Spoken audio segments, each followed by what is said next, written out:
Okay, I'm going to get started by just welcoming all of you guys to Wat Tung. Nice to see all of you guys here. Welcome to everyone who's joining us online as well.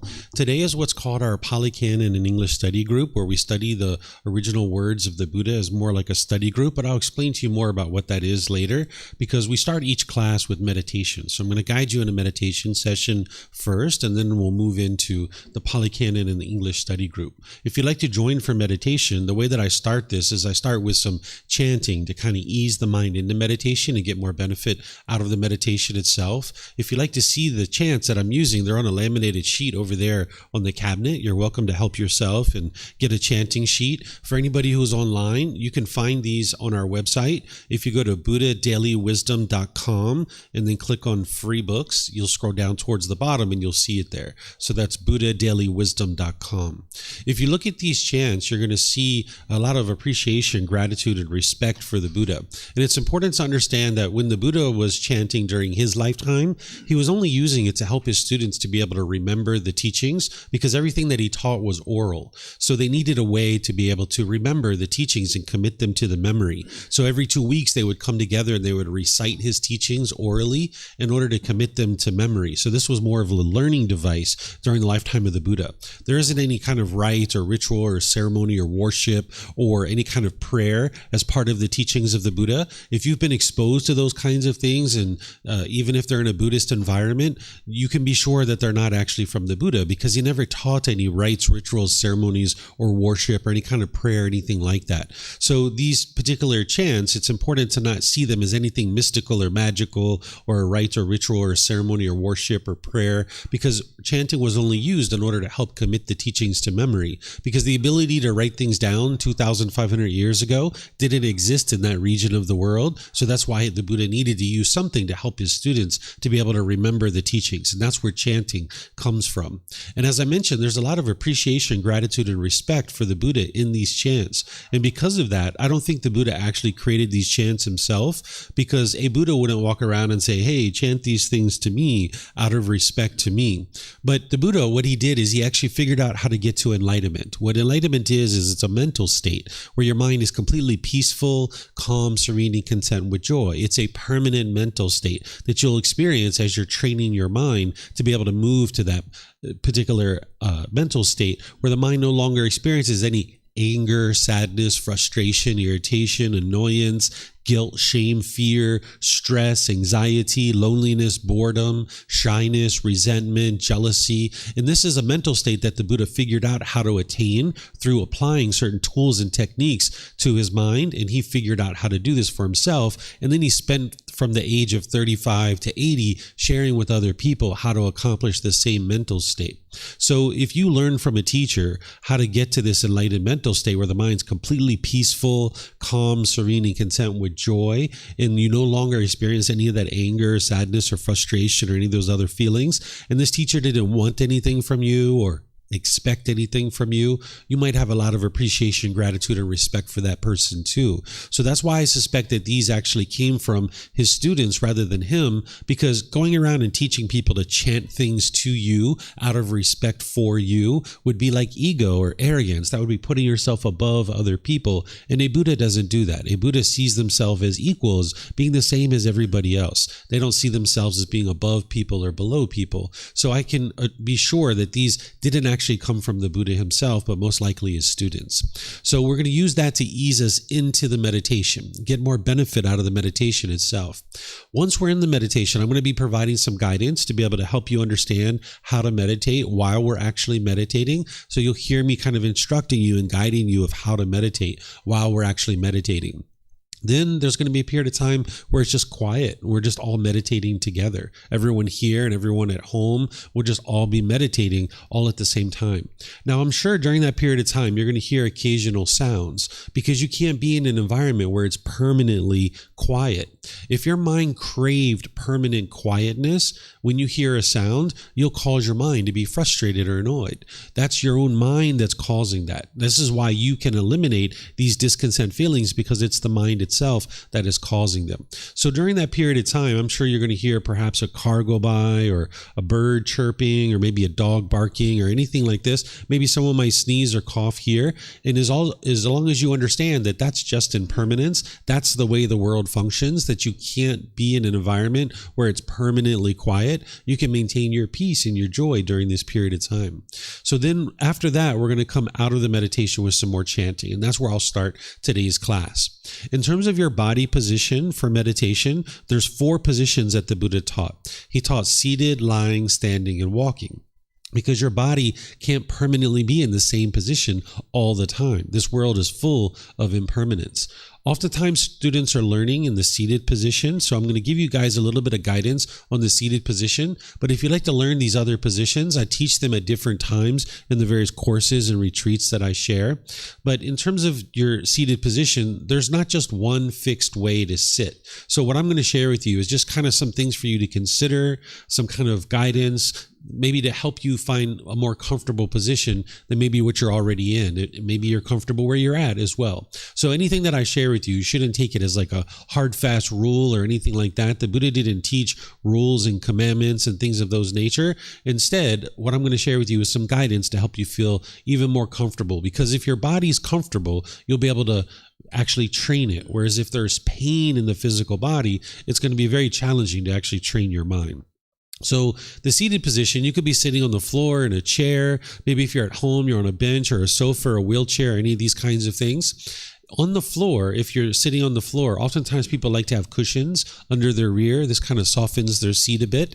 And if you're going to bring your legs together in the cross-leg position, you'd like to do that just lightly. If they're real tight, this can impede the circulation in the lower body and cause pain. Some people like to put their legs off the mat. This gets the hips up in the air and it lessens the angle at the hips, the knees, and the ankles. So you can sit however you're comfortable with the lower body. There isn't just one way to do this. The hands and the arms, the Buddha put his right hand over his left with his thumbs together, and he put this into his lap. And if this is comfortable for you, you could use it. But again, it's not about everyone doing it exactly the same way. There's other options here as well. Some people like to put their palms on their thighs or on their knees. Some people put their palms up. Some people rest their hands comfortably in their lap. So you can sit with your hands and arms however you like. If you're in a chair or on a sofa or a bench or a wheelchair, anything like that, you can also sit however you're comfortable. Sometimes people like to put their feet flat on the floor or lightly cross at the ankles, but you can see me sitting in a chair with my legs crossed, so that's an option as well. And then you can put your hands and arms wherever you like. In terms of your upper body, it's helpful if the upper body is erect, with the sternum up and the shoulders back.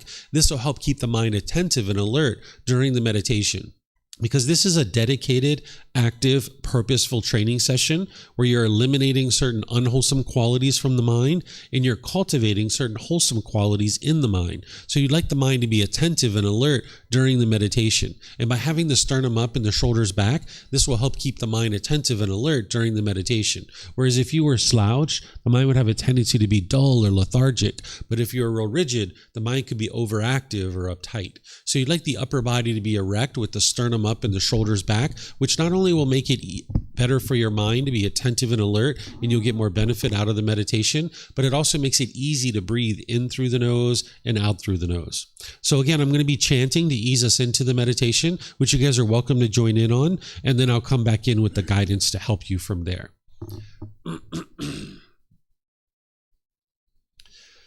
Arahang Samma Sambuddho Bhagava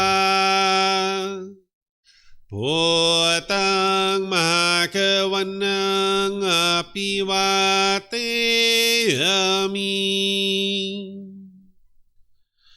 Savakato Bhagavata Tammo Dhammang Namasami Supatipano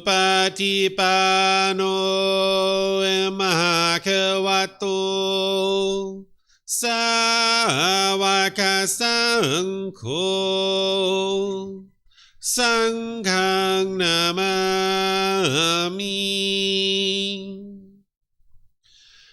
นะโมตัสสะภะคะวะโตอะระหะโตสัมมาสัมพุทธัสสะนะโมตัสสะภะคะวะโตอะระหะโตสัมมาสัมพุทธัสสะ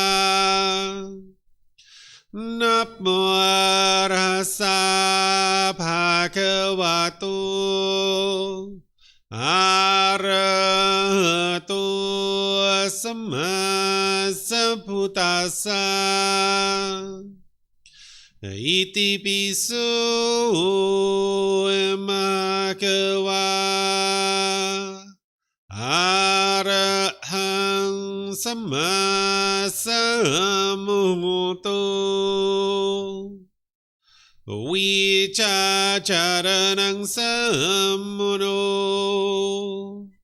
สกาโตโรกาวิตุอนุเตโรปุริสาดัมมาสติสัตตาตวะมนุสนังพุทโธภะคะวะติ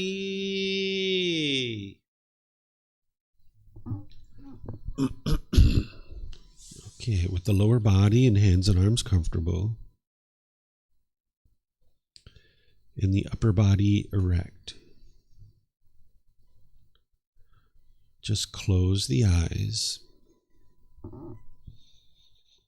and start breathing in through the nose and out through the nose. Here you're just looking to establish the breath. A nice, natural, steady, consistent breath. Not forced or controlled. Just a gradual inhale through the nose, experiencing the full breath. And then whenever you're ready, exhale out through the nose. Breathing in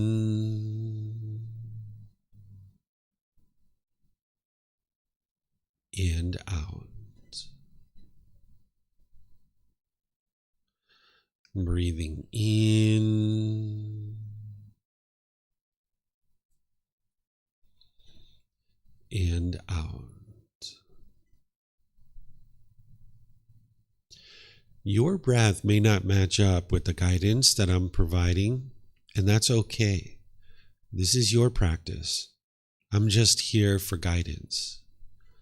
You can use this voice as a reminder that whenever you get to the next inhale, breathing gradually through the nose, developing a nice, natural, steady, consistent breath.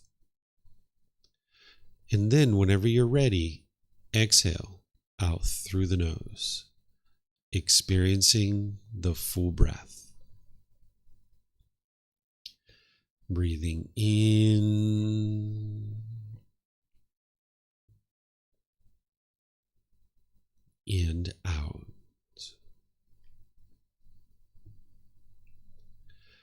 Breathing in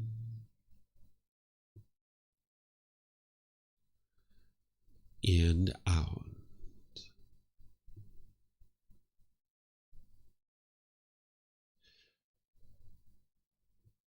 With the breath well established, start fixating the mind on the breath, either the sound of the breath coming into the nose or the sensation of air moving over the skin into the nose. The breath is the present moment. Fixate the mind on the breath, the present moment. Breathing in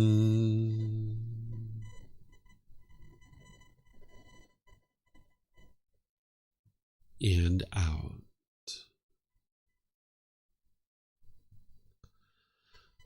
Breathing in and out.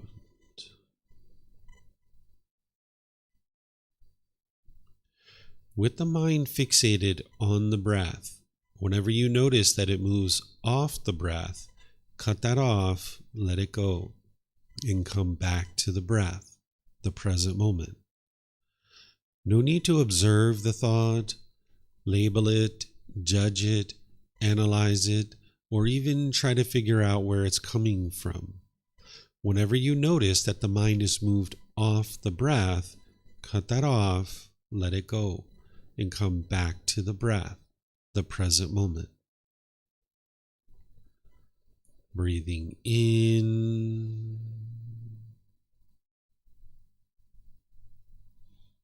and out.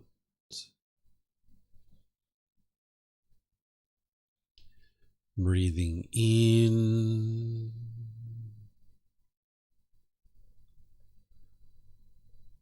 and out.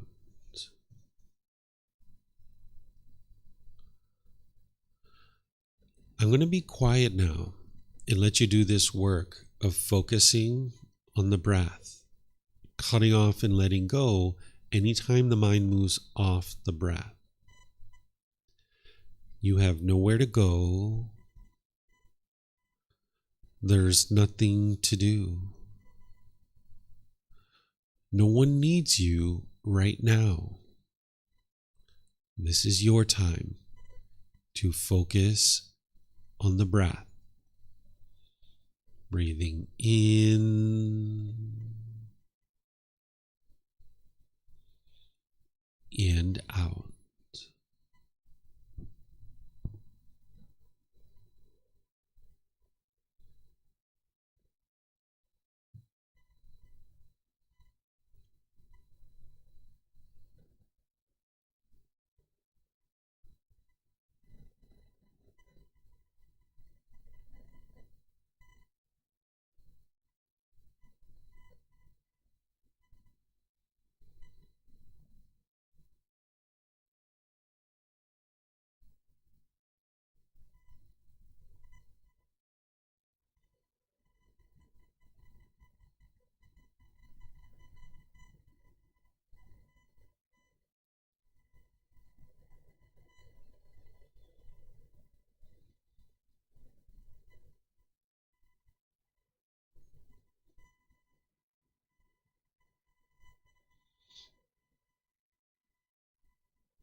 Arahang Samma Sambuddho Mahakawa Wat Tung Mahakawanang Apivateyami Savakato Mahakawata Tammo Dhammang Namasami Supatipano Mahakavato Savaka Sangho Sanghang Namami Namo Arhasa Bhagavato Arahato Samma Sambuddhassa Namo Arhasa Bhagavato Arahato Samma Sambuddhassa Namo Arhasa Bhagavato Arahato Samma Sambuddhassa Iti piso Mahakawa Arahang Samma Sambuddho Vicacaranang Sammuno Sakato Rokavitu Anutero Purisa Dhamma Sati Satatawa Manusanang Bhoto Bhagavati.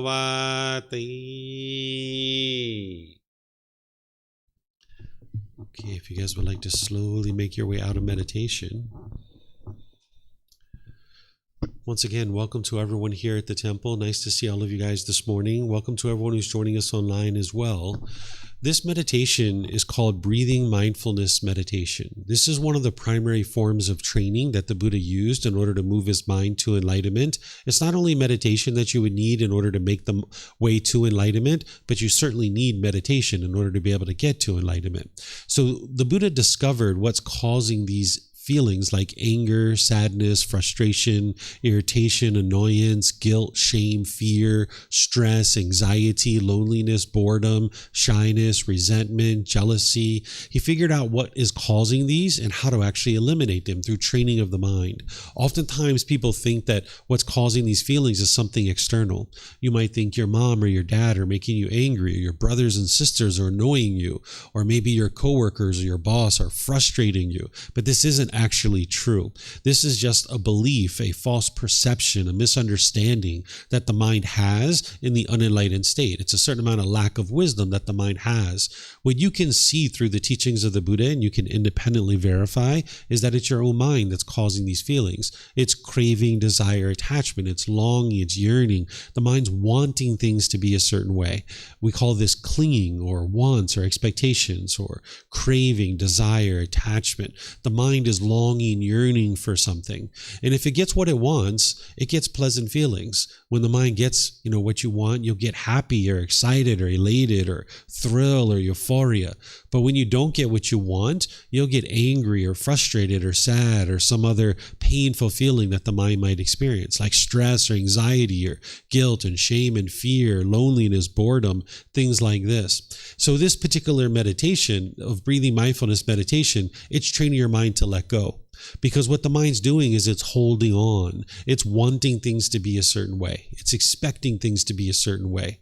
If the people around you do things your way, you will be happy. But when they start doing things opposite of your way, then you might be angry or frustrated. And the thing is that you live in an impermanent world. You're not going to be able to experience where everybody does things your way. It's just not possible. So if the mind wants and expects and longs and yearns for things to be a certain way, it can only be happy when things are happening that way. And the more of that you have, the less and less amount of happiness that you will have, right? So if you have this expectation and this expectation, you want it this way, you have all these different conditions that the mind wants to be satisfied, well, the more of that you have, the less and less amount of happiness that you can have. So this is what's called conditional happiness, that based on some condition, you will be happy. But then when that condition is not being met, you'll be angry or sad or frustrated or some other painful feelings. So if you get really happy when it's sunny outside and you form your happiness on that, that means when it's no longer sunny, you'll be frustrated or agitated or annoyed because the mind's not getting what it wants. And see, here you can see that it's not other people that are causing your mind to be discontent because there's no one involved. It's just that the sun is gone and now it's raining. Or if you get really happy when your bank account balance is up here, and then when it goes down here, you get sad or frustrated. Once again, you can see it's not other people that's causing you to be angry or frustrated because there's no one else involved. This is just change that the mind is experiencing. The mind's craving this permanence, wanting things to be a certain way, and when it experiences change, the mind doesn't like that. It doesn't like impermanence. But the thing is you live in an impermanent world. Nothing around you is permanent. So as long as you crave permanence, then when you experience impermanence, your mind's not going to like that. So what this meditation is doing is training your mind to let go, let go, let go. If you can think back to that boyfriend or girlfriend that you got together with, you were maybe so happy or excited when you guys got together. But when you guys broke up, maybe you were bored or lonely, or you were missing this person, or you're angry or frustrated because the mind was holding on and wanting this person to be permanent in your life, not realizing that they are impermanent. But at some point, your mind let go. Perhaps if you can think back to that time, if you've had that experience, your mind might have let go where you're like, you know what, if he wants to be with someone else, so be it. And you let go.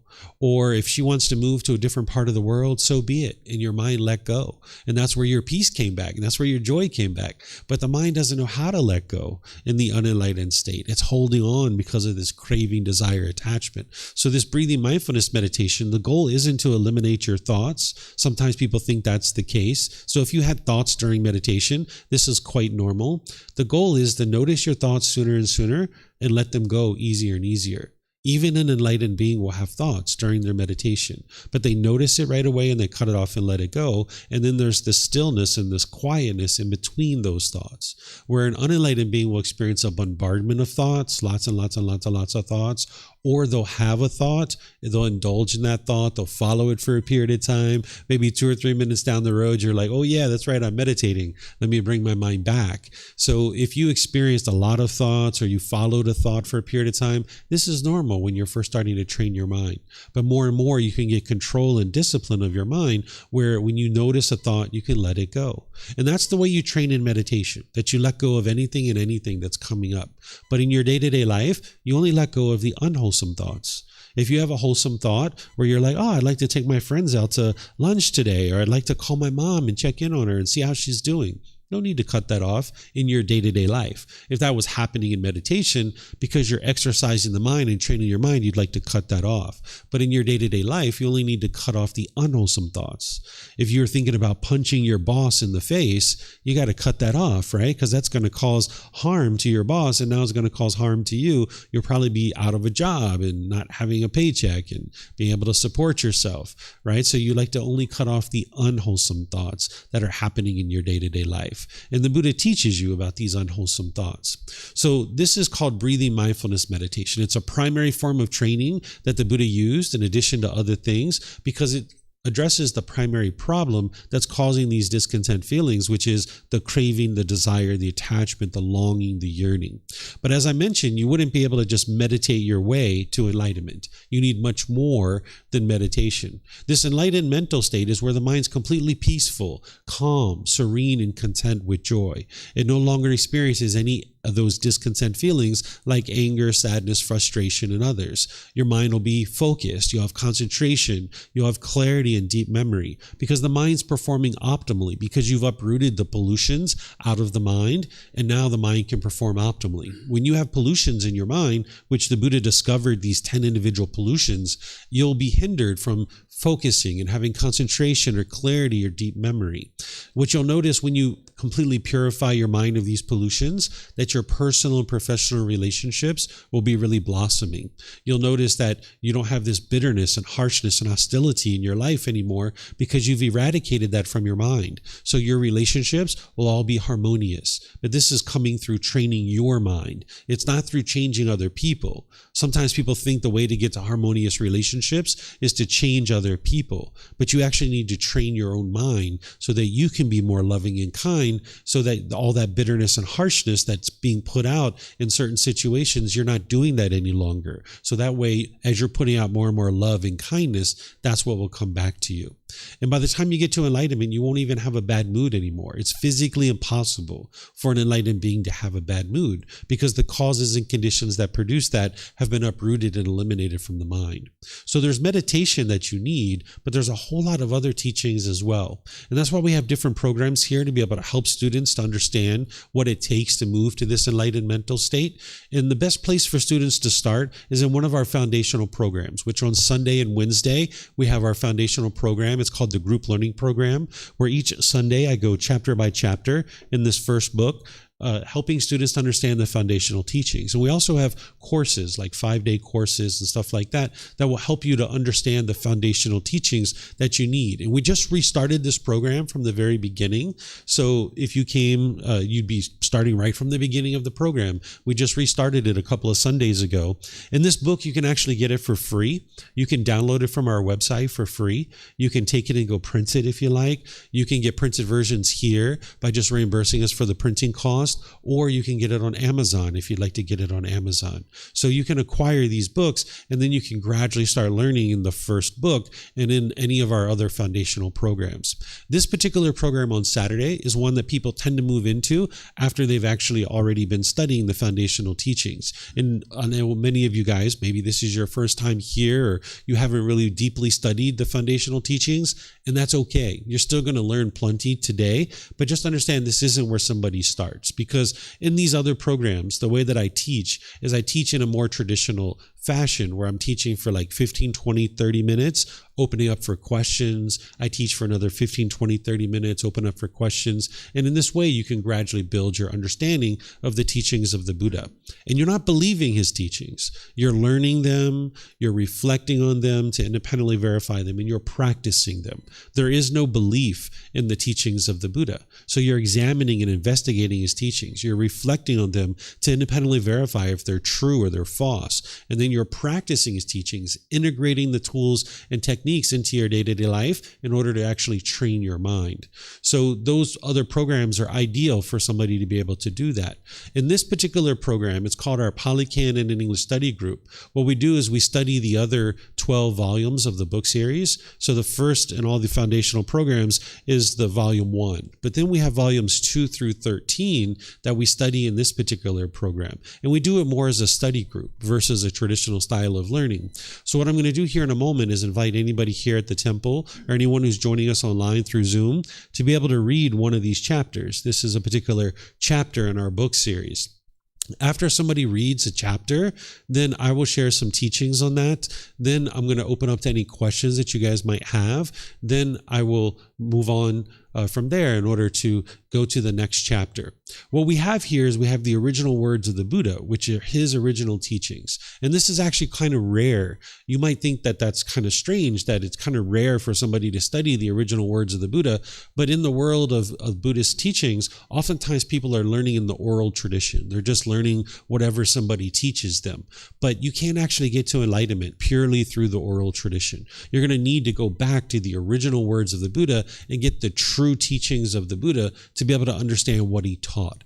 And his teachings are assembled in 45 books that are about this thick. It's called the Pali Canon because the original historic language is that is captured in is called the Pali language. But what this book series does is it extracts that and consolidates it into a more manageable amount of content that you can actually digest. And now you can gradually learn his teachings, studying through his own words. And while there's 500 million people in the world that consider themselves to be Buddhist practitioners, there's very few that are actually studying with the original words of the Buddha.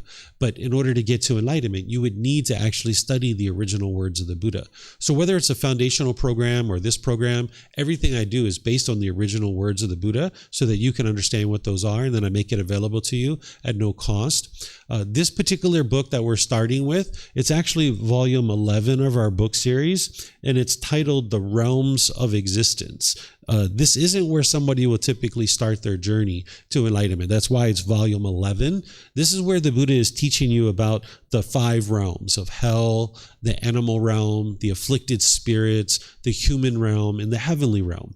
Now, as you guys heard me share, none of the teachings of the Buddha are based in belief, including these realms. You can actually independently verify the existence of these realms. You may not have the wisdom of how to do that, but through studying the teachings of the Buddha and actually helping you to be able to understand how to verify these things, you can actually verify them. But this isn't where someone will typically start.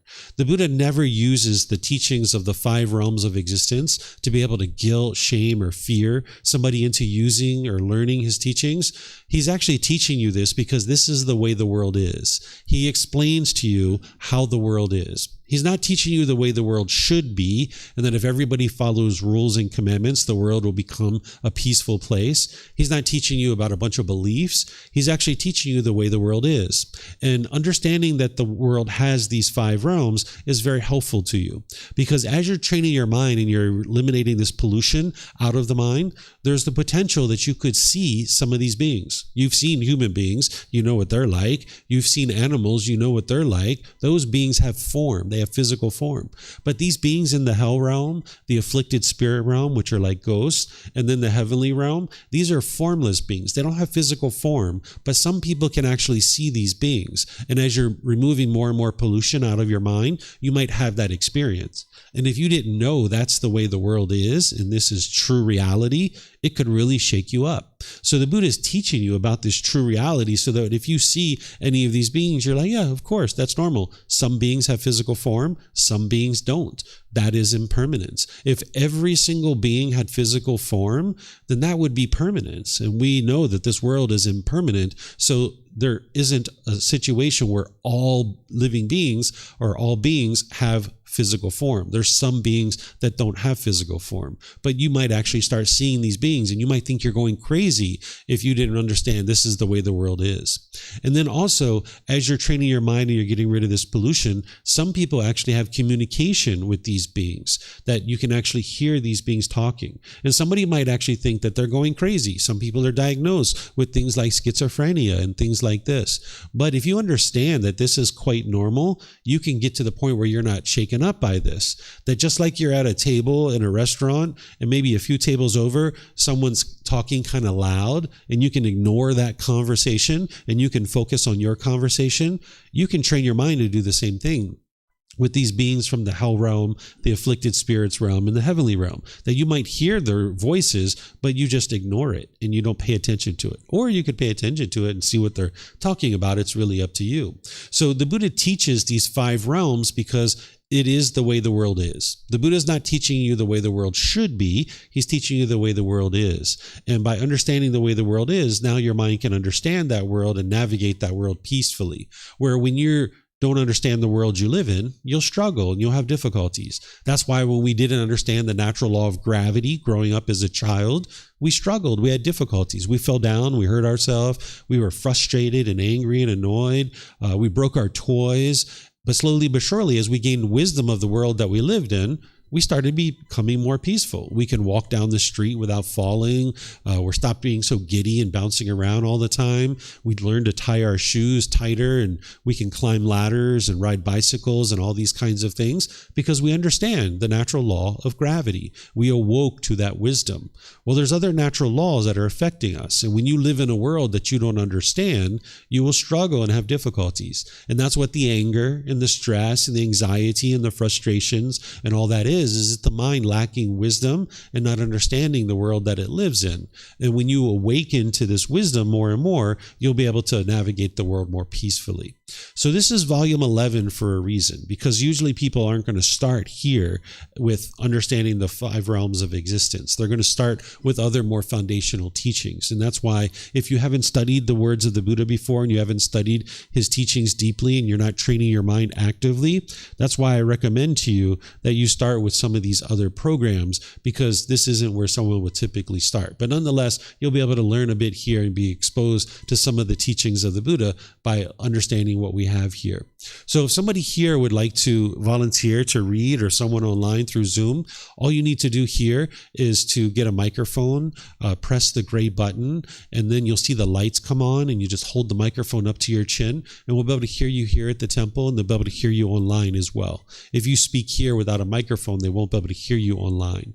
And if you end up getting a microphone, you can just keep it with you, because you might have a question, or someone around you might have a question, and you can kind of share the microphones. And if you could turn it off when you're not using it, that way we won't get feedback through the speakers. And if anyone in Zoom would like to volunteer to read, you can electronically raise your hand, unmute your microphone, and then ask any and all questions that you like.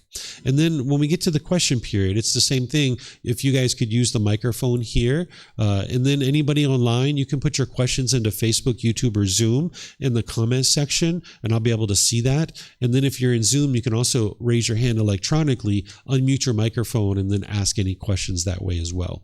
So is there anyone who would like to read this first chapter? By the way, these chapters are actually quite short this week. You can see this one's like not even a half a page, right? So it's really straightforward. So is there anyone either here or in Zoom that would like to read this first chapter? You got it? Okay, great, Pat. Existence. And what, monks, is existence? There are these 3 kinds of existence: sense sphere existence, form sphere existence, formless sphere existence. This is called existence. With the arising of clinging, there is the arising of existence. With the elimination of clinging, there is the elimination of existence. Just this noble eightfold path is the way leading to the elimination of existence. That is, right view, right intention, right speech, right action, right livelihood, right effort, right mindfulness, and right concentration. Thank you. Okay, thank you, Pat. So this is just a little bit of an introductory discourse that the Buddha is teaching here, just to introduce the 3 categorizations of realms. He's talking about this sense sphere existence, form sphere existence, and formless sphere existence. These are the 3 categorizations of realms. You'll see later where he talks about hell, not in this particular class, but in other parts of this book. He talks about hell, the animal realm, the afflicted spirit realm, the human realm, in the heavenly realm. And this particular book goes into each realm individually, but then he classifies and categorizes the realms as well. This sense sphere existence is any realm that you're experiencing contact through sense bases, and this is all 5 of the individual realms. Then a form sphere existence is any particular realm where there's a physical form, and that would be the animal realm and the human realm. And then the formless sphere existence is any realm where the beings have formless existence, so like hell, afflicted spirits, in the heavenly realm. So this is just kind of like background information. And then what he says is, with the arising of clinging, there is a rising of existence. And then with the elimination of clinging, there is elimination of existence. You're going to see, if we get to it, where he says this even more clearly. But what he's basically saying is by the mind holding on and clinging to existence, that you will continue to exist in the world. He teaches the cycle of rebirth, that beings keep coming into the world over and over and over and over again. And if you ever get to that point in your practice, you'll be able to independently verify this.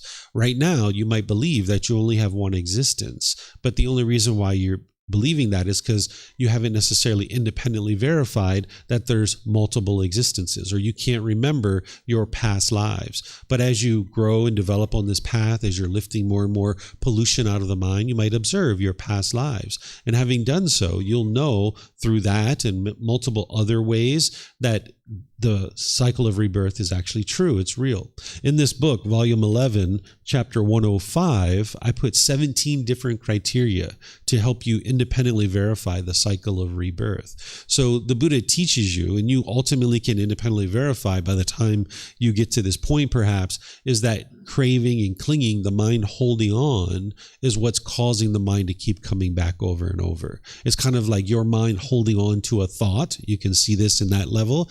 By you holding on to a thought, you keep having that thought over and over and over again. It keeps circulating in your mind over and over and over and over again. If you've ever heard a song, and then that song, your mind is clinging to it, and you just keep replaying that song over in your mind over and over and over again, you can see it's like a cycle. It just keeps recurring over and over and over and over again because the mind's holding on. It's the same thing as if you hold on to this existence as you get closer and closer to death, and you don't want to die, not understanding this existence is not permanent.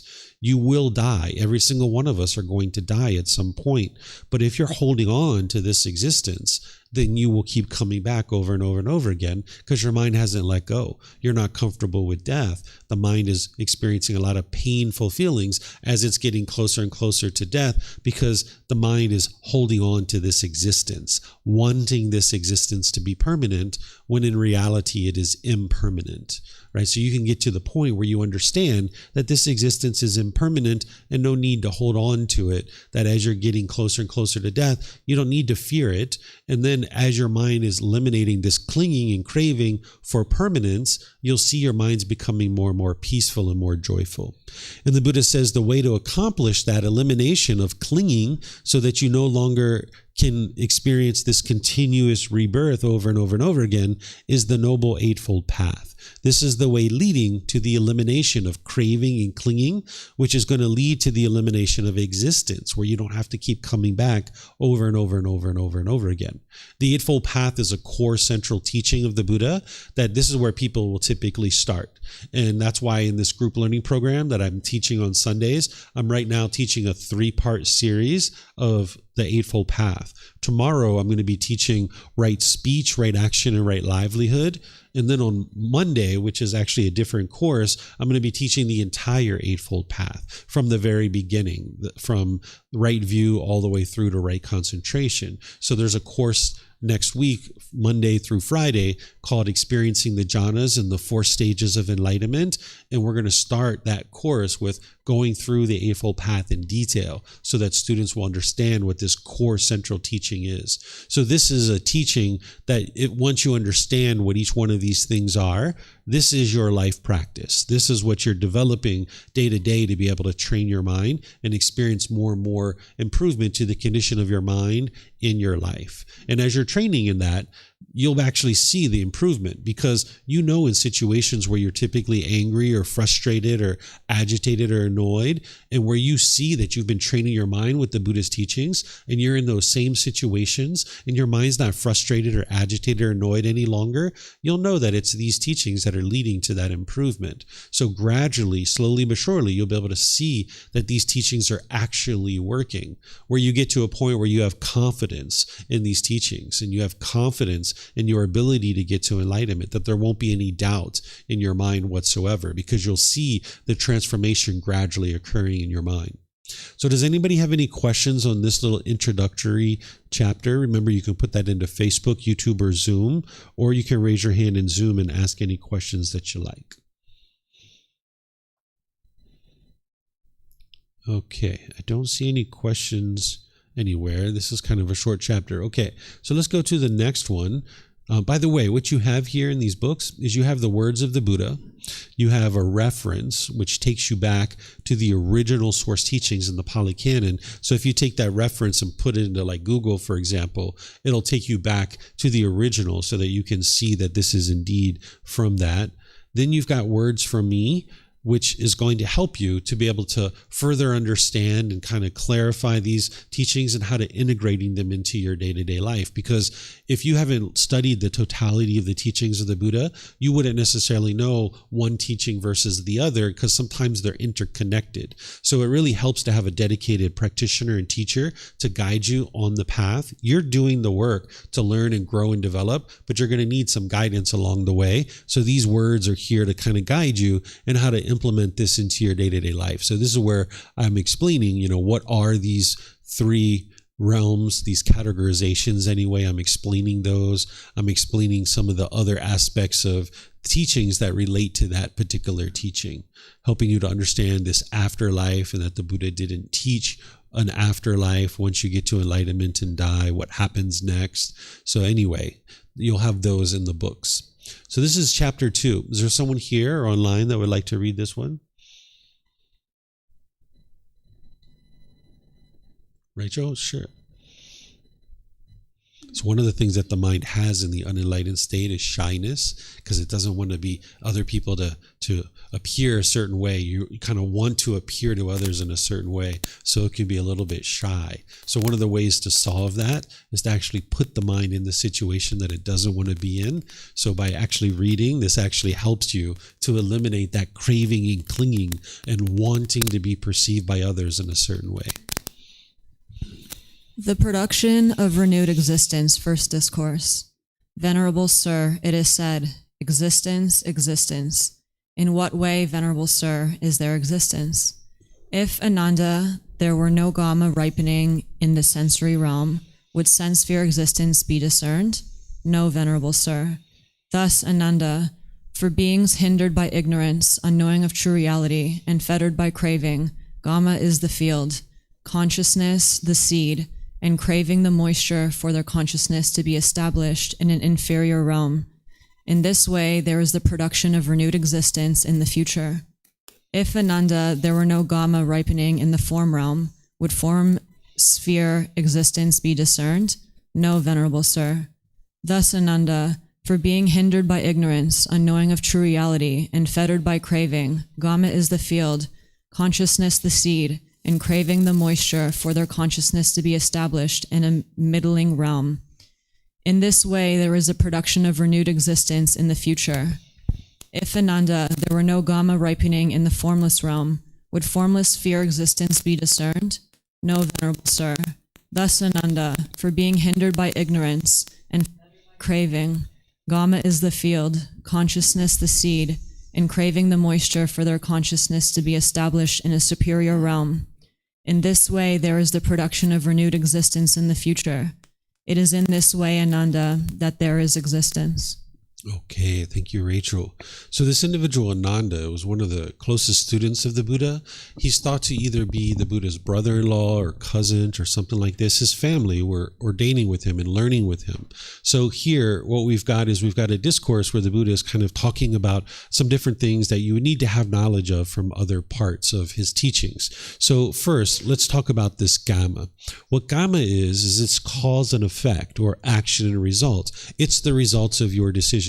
Whenever you make a decision, either wisely or unwisely, it's going to lead to a certain result. And it's either going to lead to wholesome results or wholesome Gama, or unwholesome results or unwholesome Gama. This is what this word Gama means. If it translated to just one English word, I would just use that word because it'd be easier for everyone, but it doesn't. So I still need to use this word Gama. And what this means is cause and effect, or action and result, the results of your decisions. Again, if you make decisions wisely or unwisely, it's going to produce either wholesome Gama or unwholesome Gama. So that's what the Buddha is helping you to be able to awaken to, in terms of awakening to the wisdom of the natural laws, is this natural law of Gama, of cause and effect. Because if you don't understand this natural law, law, you will go out into the world with a lack of wisdom of this natural law and now making unwise decisions that are leading to unwholesome results. So one of the things we do when we lack wisdom of the natural law of karma is you might firmly believe that your anger is being caused by other people, and now you might be bitter and harsh and hostile with them when you're experiencing anger, thinking that you feel justified in your anger and your hostility. But if you understand the natural law of karma, you know the most unwise thing you could do is be angry and bitter and hostile towards people through your intentions and speech and actions. Because when you put that out, that's what's going to come back to you. That's the cause and effect. That if you look at the relationships where you're maybe struggling the most, you'll see that there's a certain amount of bitterness and hostility or animosity or resentfulness or frustration that is in your mind. And now when you interact with those people, you're putting that out. And now those people might be bitter and harsh and hostile back to you. That's the cause and effect. That's the natural law of karma. So more and more, you would like to see various aspects of this natural law. And that's what it means to awaken to enlightenment, is that you're cultivating wisdom of this natural law so that now you can navigate the world more peacefully.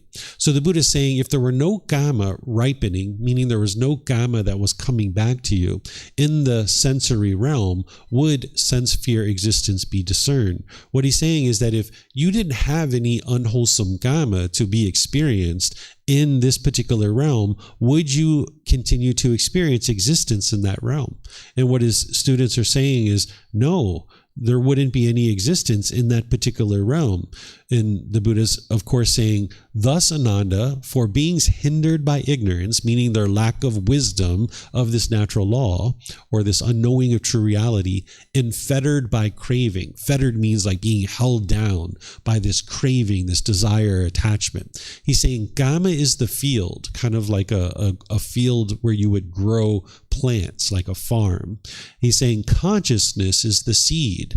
That's what's being landing in the particular field. And then craving, that longing, yearning, is the moisture that is going to allow this consciousness to continue to become established and grow inside this inferior realm. So this is kind of a teaching to help you see that what you're actually doing on this path to enlightenment is you're extinguishing all your unwholesome karma.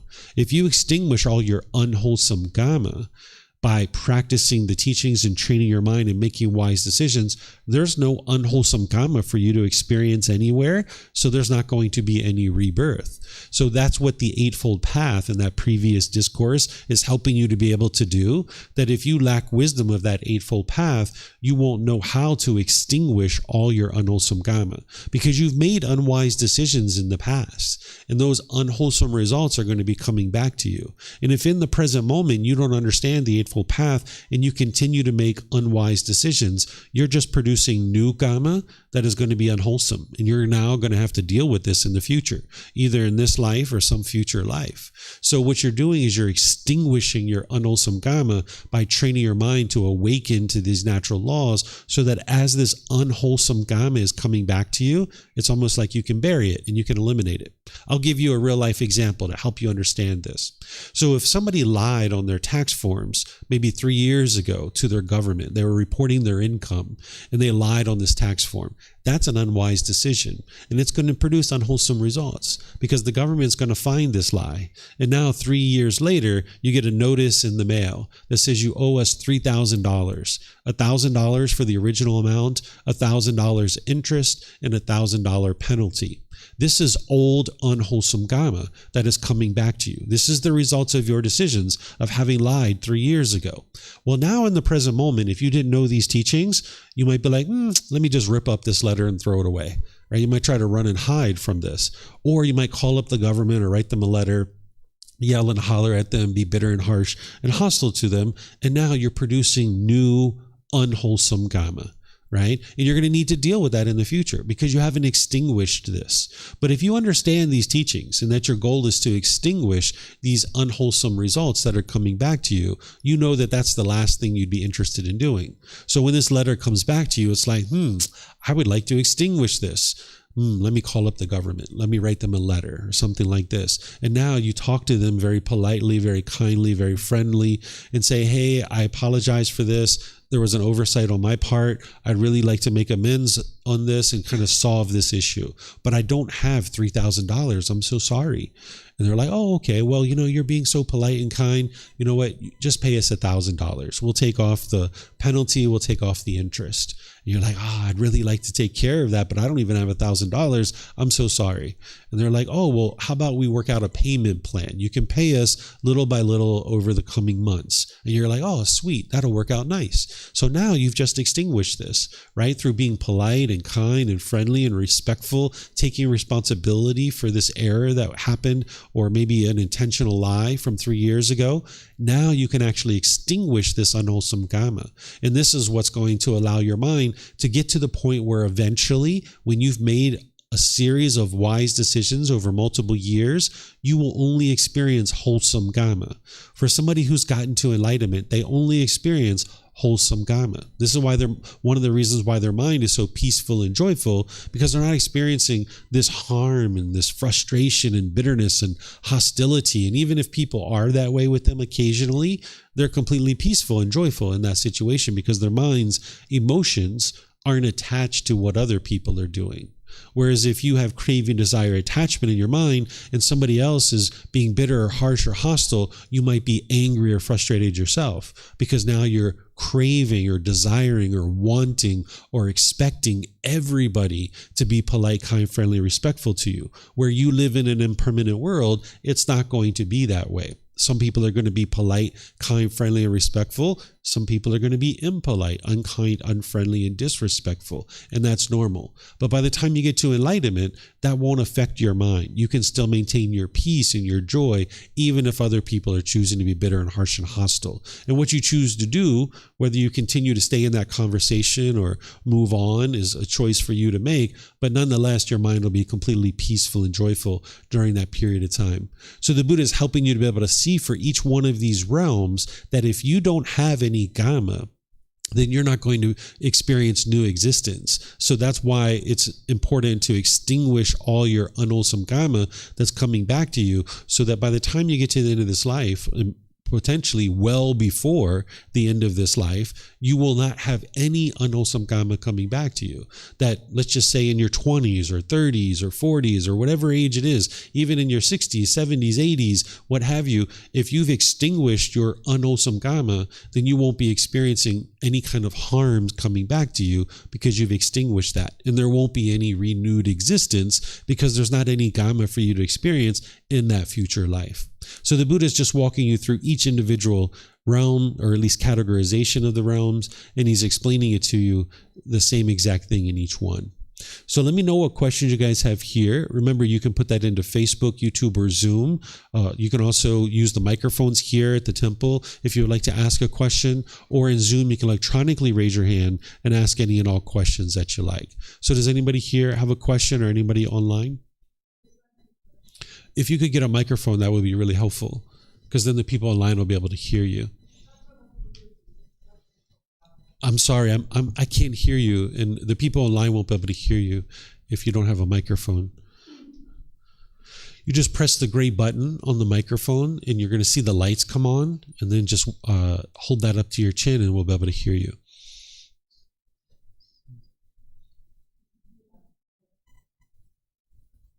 Can you hear me now? Sure can. Yeah. I have a question about karma, which maybe my understanding is karma, negative karma. Mm-hmm. Is it possible that establishment, which you just mentioned in your example, like tax office or government, is also acquired negative karma? And what would be the consequences? Mm-hmm. Because if the government or the tax office is requesting from their subordinates or people not fair taxes, they're supposed to acquire negative karma as well. Yeah, so the word karma is from the Sanskrit language, And the word Gama is from the Pali language. So it's pointing to the same natural law, but people who study the original teachings of the Buddha will tend to use the word Gama rather than karma. But it's essentially pointing to the same thing.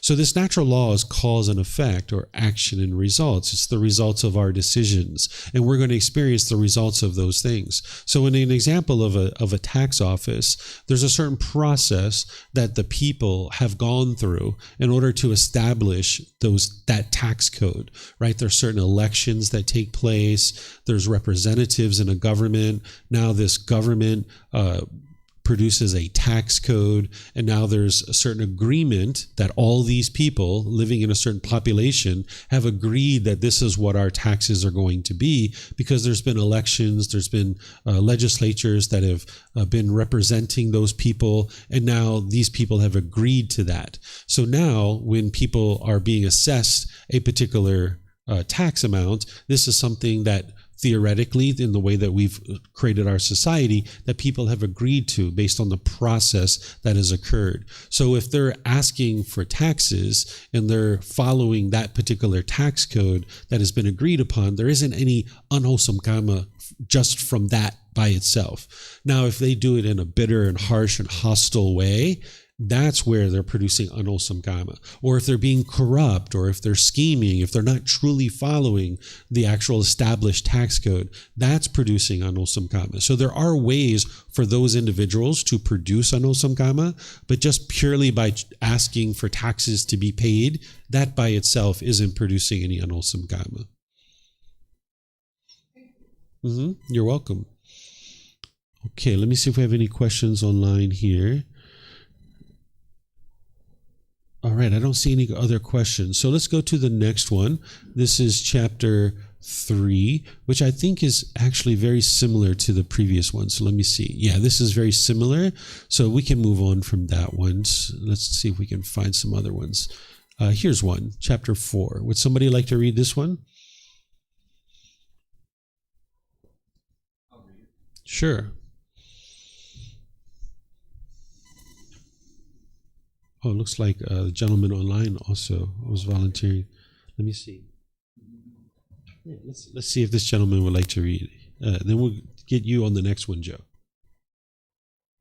All right. Go ahead, sir. If you unmute your microphone, you'll be able to read. This is a gentleman from Cambodia that's living in America. He's an ordained practitioner. You just need to unmute your microphone there, sir.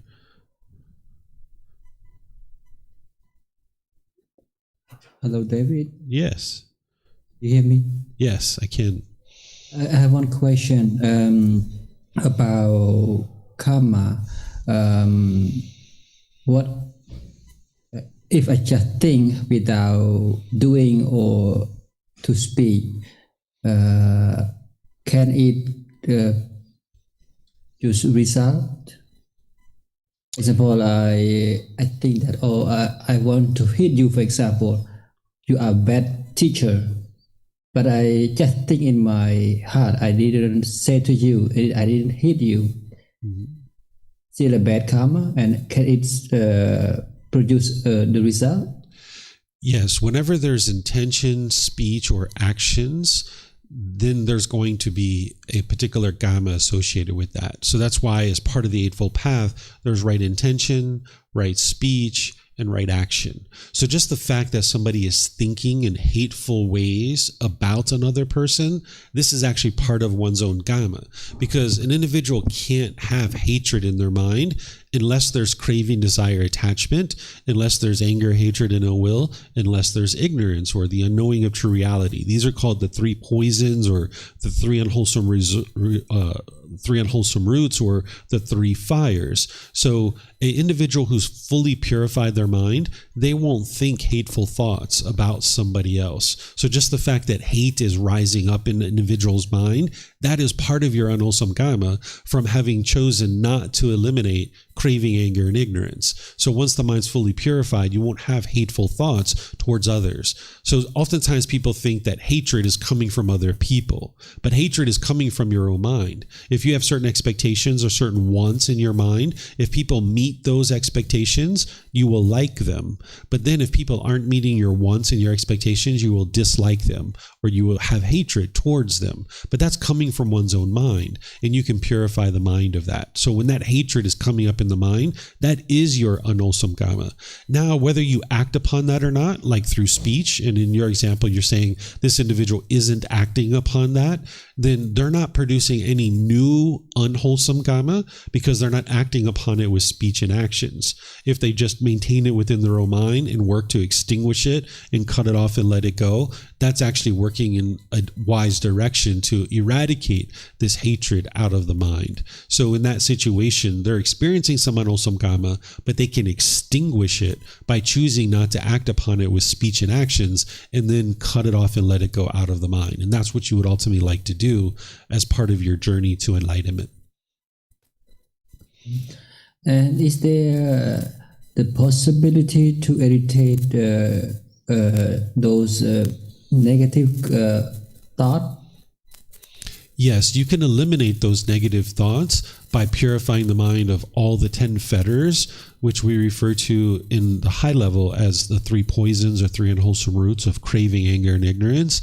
So if you're using the Eightfold Path and all the connected teachings that come into it, you can fully purify the mind where there's no longer any negative thoughts in the mind whatsoever. It's only going to be positive, cheerful, bright, and uplifted, but the mind needs to gain the wisdom of how to do that, because we don't grow up knowing how to do that. We grow up with a lack of wisdom in our own mind. So slowly but surely over time, you can gain the wisdom to understand how to purify your mind. Just like you learned how to clean this body, and that's something that you didn't know how to do when you were first born. There's another part to this being. There's the mind, and this mind needs to be cleaned as well. And if you've only learned how to clean the body, then you haven't been cleaning the mind. You're going to be very uncomfortable. If you can imagine going through life without having cleaned the body, if you went a couple of days or a couple of weeks, or let's just say a couple of months or a couple of years without cleaning this body, how uncomfortable would you feel having not cleaned this body for several months or several years? Well, think about what you're doing if you haven't learned the wisdom of how to clean the mind. You're going all these months and years without cleaning your mind. This is why you feel uncomfortable. You have stress and anxiety and frustration and anger and other negative thoughts, as you were talking about. This is all going to feel very uncomfortable for the individual. But just like you can clean the body and you can feel fresh, you can actually clean the mind. And the beautiful thing about cleaning the mind is once you fully clean it, it's a permanent solution. Where this body is always going to experience being, unclean. You can't get to a point where this body is permanently clean because this body is impermanent. But the mind can get to a point where it's been cleaned and it will never experience any kind of negative thoughts ever again because it's now unconditioned. And this is what you're doing on the path to enlightenment, is you're cleaning up the mind. And that happens through gradual training, gradual practice, and gradual progress. One of the biggest myths about the life story of the Buddha is people think he sat under a tree, he meditated, and then he instantly got to enlightenment. And this actually isn't true. He did this through gradual training, gradual practice, and gradual progress. You can see it in his own words and his own teachings. And you know this to be true because everything you've ever done has been that way. Whether it's learning to read and write and speak English or any kind of job or occupation, it's been gradual training, gradual practice, and gradual progress. So if you gradually learn the wisdom of how to train your mind and purify your mind, clean up your mind, you can get to the point where you're never uncomfortable within your own mind, that your mind can just always be permanently peaceful and joyful. Thank you so much. Yeah, you're welcome. Okay, Joe, I think that you're up. I think he just had some questions.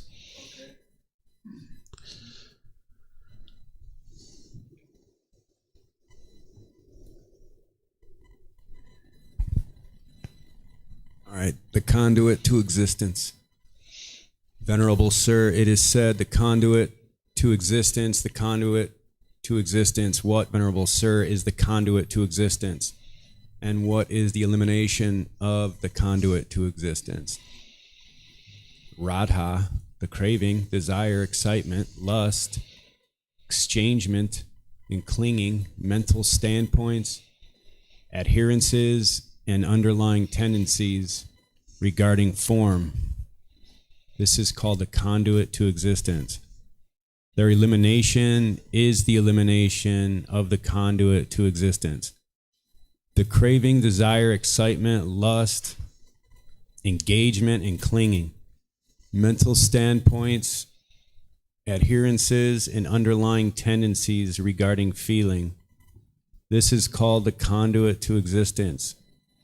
Their elimination is the elimination of the conduit to existence.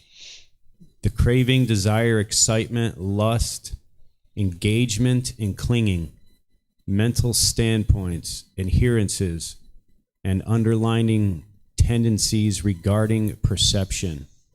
This is called the conduit to existence. Their elimination is the elimination of the conduit to existence. The craving, desire, excitement, lust, engagement, and clinging, mental standpoints, adherences, and underlying tendencies regarding volitional formations, choices, and decisions. This is called the conduit to existence. Their elimination is the elimination of the conduit to existence. The craving, desire, excitement, lust, engagement, and clinging, mental standpoints, adherences, and underlying tendencies regarding consciousness. This is called the conduit to existence. Their elimination is the elimination of the conduit to existence. Okay, thank you, sir. All right, so first let's talk about what a conduit is, right? If you have electricity running across the wire, that wire is the conduit. That's what allows the electricity to flow from one place to the other. So a conduit is something that kind of leads from one place to the other. So the Buddha here is being asked by his student, what is the conduit to existence? What allows existence to continue on and on and on and on and on? And what the Buddha says is he says that it's craving, desire, this excitement, lust, engagement, and clinging. This is the mind holding on. That's what's causing the mind to continue to come back over and over and over and over again. Well, what is it holding on to? Well, it's holding on to what's called the five aggregates. This is what you understand is the five aggregates is what determines what is a living being. So you have physical form. That's what he's talking about here, this physical form. You have feelings. These are like pleasant feelings, painful feelings, neither painful nor pleasant. You have perceptions, which those are your views and opinions about the world. Then you have what's called volitional formations, which are your choices and decisions that you make. And then you have this consciousness or the mind. These are things that you can cling to. So for example, the clinging to this physical form. You might cling to this physical form, wanting it to be permanently comfortable, right? And now when you experience discomfort in the body, maybe you're angry or grumpy or irritable, right? Because your mind's craving this permanent comfort of the body. Or maybe you see a wrinkle or a mole or a pimple, or you see a gray hair, and now maybe you're all shaken up by that. You're maybe upset or frustrated because you're not going to appear to other people in the way that you want to be appearing to them.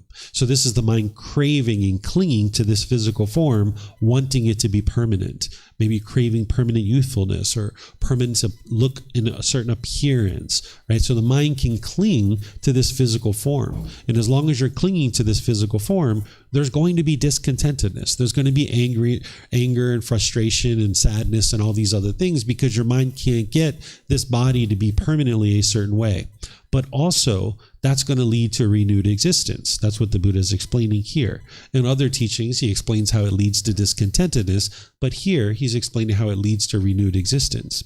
And then the same thing with feelings. If you cling to your feelings, maybe somebody has passed away in your life and you notice sadness in the mind. Maybe you cling to that sadness thinking that that sadness is from your love, but that sadness isn't being caused by your love. But sometimes people cling to those feelings, or someone might cling to their anger and their resentment and their hostility. Maybe they hold a grudge against another person.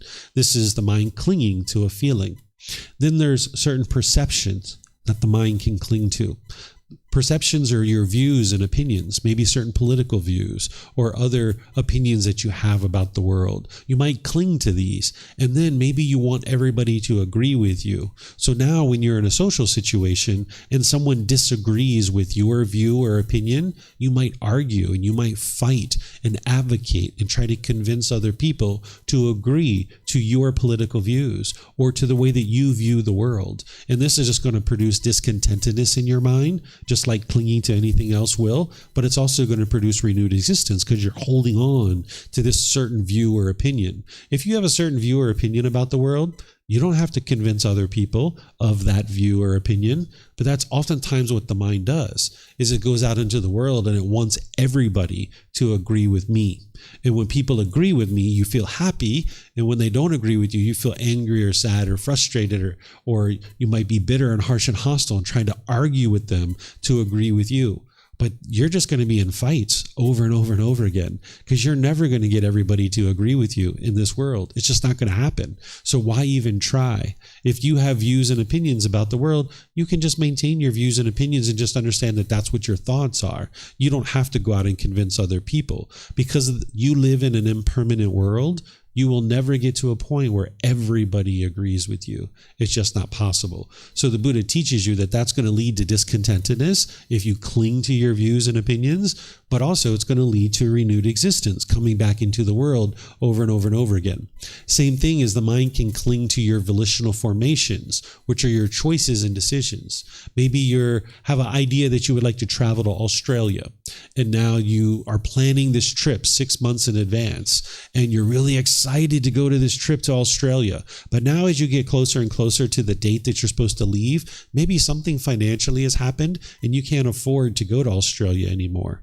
But you're clinging to this decision to go to Australia. And if you don't go, you'll be angry or frustrated or sad.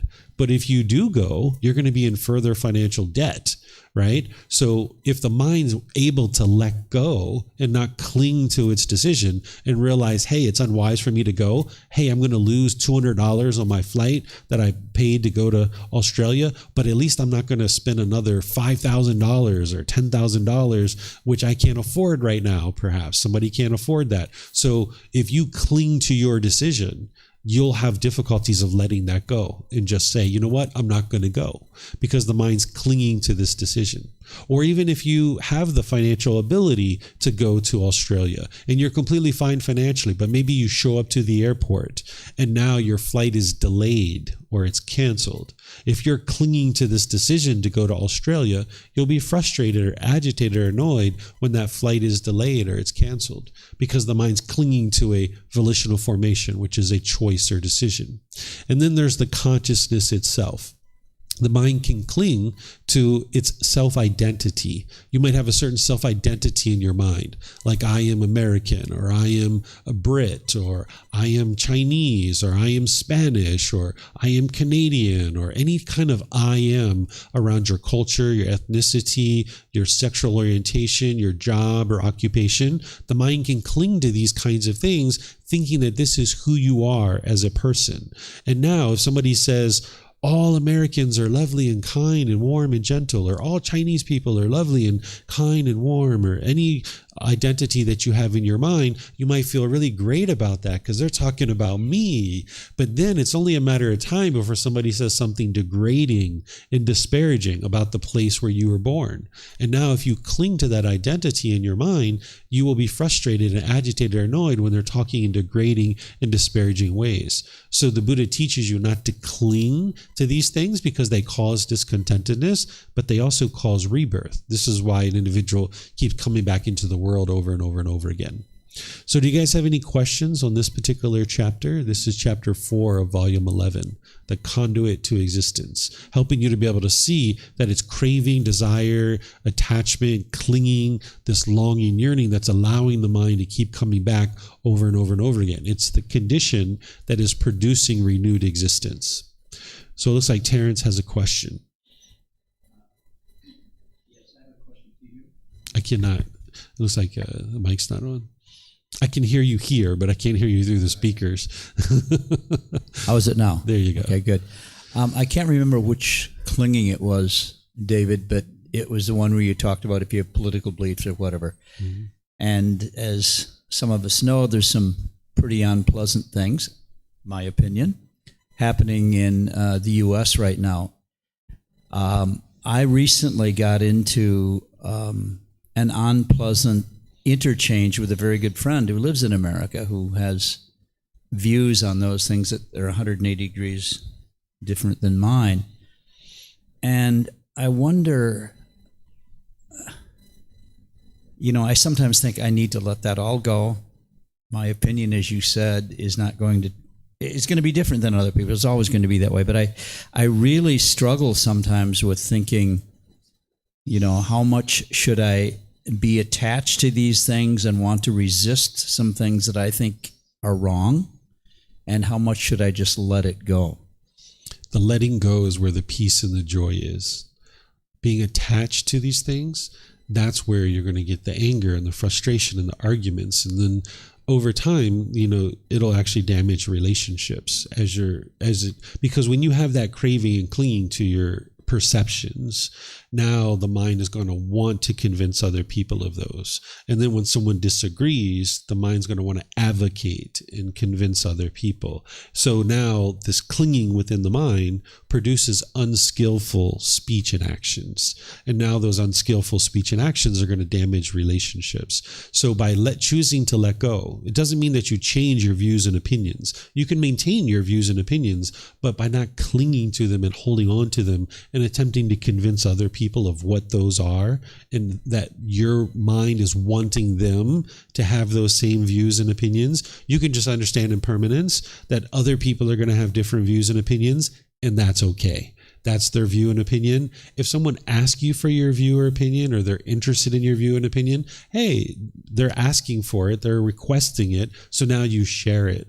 But sharing in an unsolicited way your views and opinions, this just puts you in a situation where now the mind is craving and clinging for other people to agree, and now you can oftentimes find yourself in unskillful conduct where you're now being maybe bitter or harsh or hostile or otherwise argumentative in this relationship, and that's not going to produce wholesome results for you. So if someone requests your information or requests your views and opinions, you always can share it. But even then, even when you share it, they might disagree with you, and now they start to be bitter and harsh and hostile. And that's where you need to be able to understand what I'm going to teach tomorrow, which is right speech, and understanding that's not the proper time to talk. When someone's bitter and harsh and hostile, you need to get more and more comfortable with just walking away, just ending the conversation. If you're on the phone, hey, it's been great talking with you. We'll talk another time. Have a really wonderful day, right? Because the person's mind's angry and frustrated. You're not going to be able to have any kind of beneficial conversation at that point. So you need to be comfortable to walk away. So even if somebody's asking for your view and opinion, it doesn't mean that they're going to stay calm and peaceful and that it would be wise to continue to share that view or opinion. But by you not clinging to your view and opinion or clinging to the conversation itself, you'll feel comfortable walking away or changing the topic of the conversation or something like that.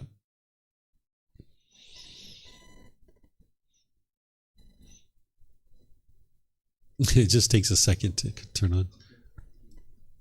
Hello? Yep. Yes. This perhaps goes beyond that, but I mean, I'm wondering at what point,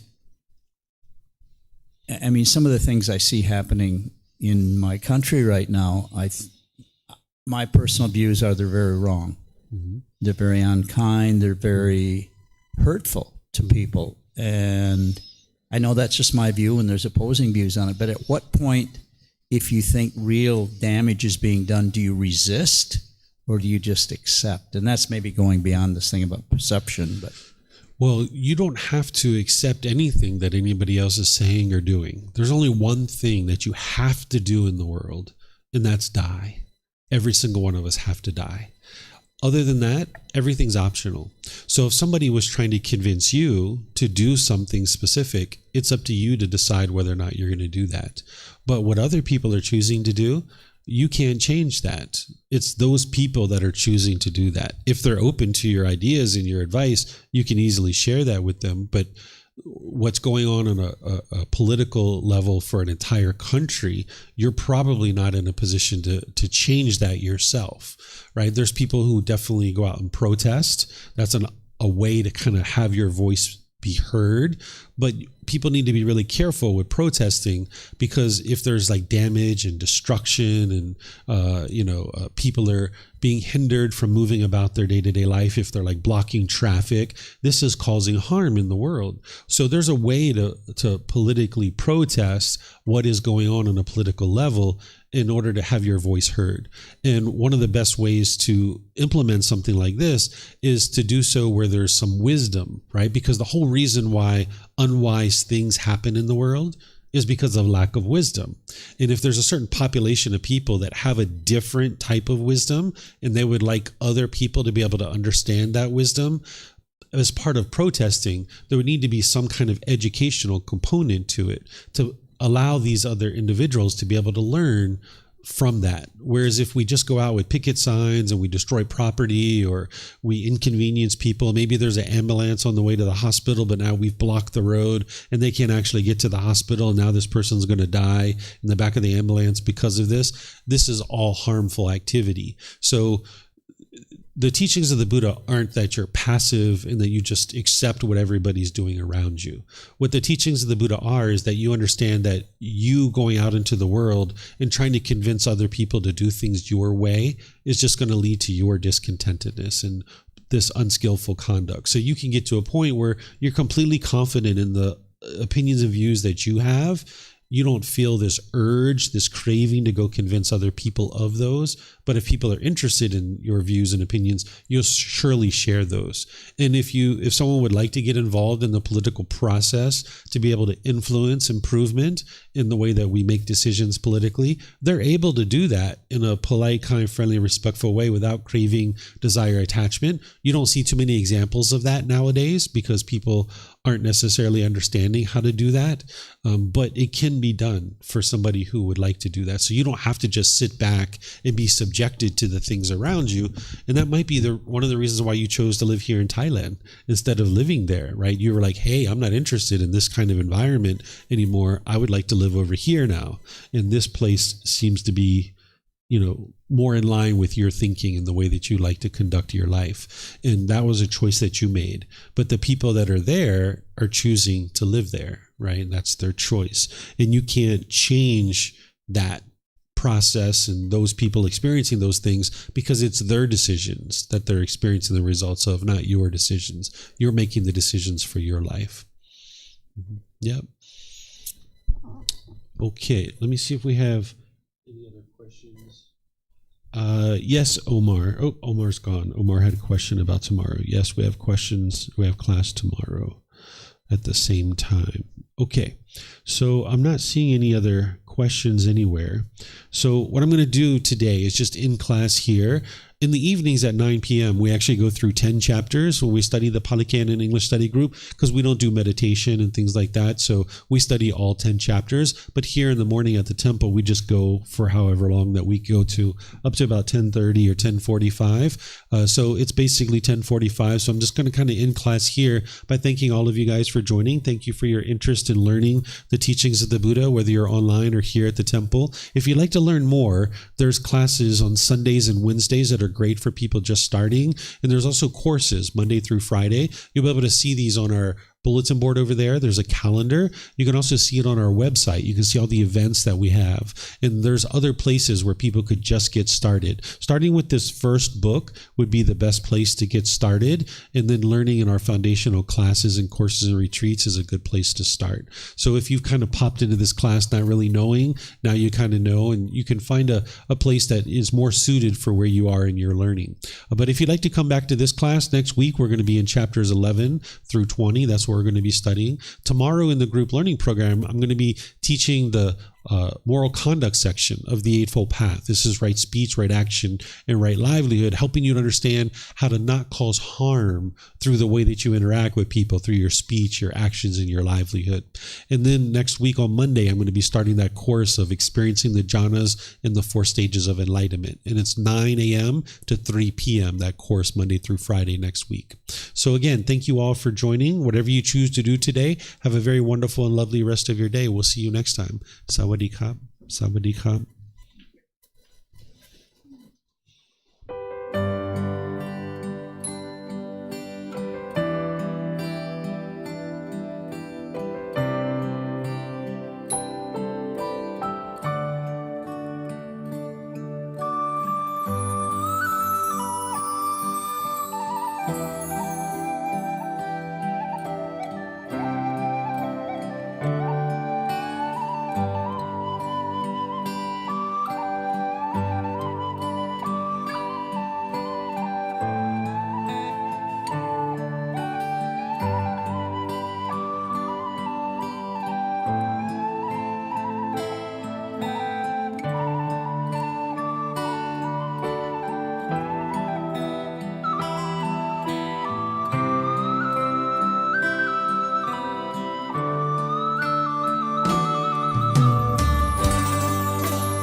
Thank you again for watching. Enjoy your meditation. Look forward to seeing you online and answering any questions that you might have. Thank you so much.